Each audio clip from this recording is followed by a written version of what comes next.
Dr. Thomas Roland has performed the same procedure. He is head and neck surgeon at New York University Langone Medical Center. Doctor, good morning. Good morning. Can you describe what Grayson may have been hearing? Is it words or is it a sound?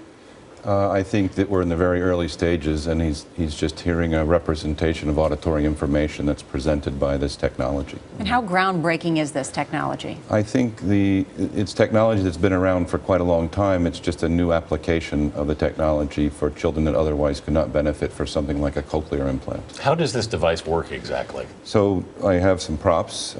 This is the representation of the implanted device, and this goes inside the head, and an electrode will go into the auditory brainstem, which is essentially stage 2 of the auditory pathway. Right. And then externally, the child will wear something like this, which would pick up the information, process the information, and then send this information to the internal device.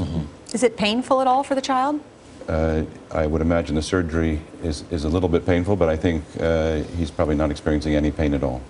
Do we know, I mean, ultimately, do we know whether the child will hear and speak normally? Is that a realistic goal? We don't know that information. We do know from other patients that have been implanted in Europe, for example, with many years of experience, some are developing language quite nicely.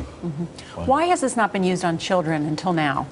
It has been used in other parts of the world. It has not been approved by the FDA for this indication. It's an approved device for another indication. So if you're talking about actually being able to develop some speech in a deaf child, I mean, this is a momentous change in a kid's life. Yes, we've done very well with cochlear implants, but these are for patients that don't have the opportunity to use a cochlear implant. They have a different anatomic pathway. And for Grayson, they tried a cochlear implant. It did not work with him, so they went on to this particular technology. What do you expect the prognosis for him is? Because he's 3 years old. Having it at such an early age would suggest he has a lifetime to work on this.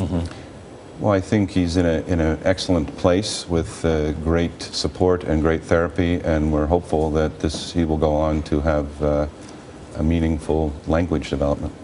Dr. Thomas Roland, thanks so much.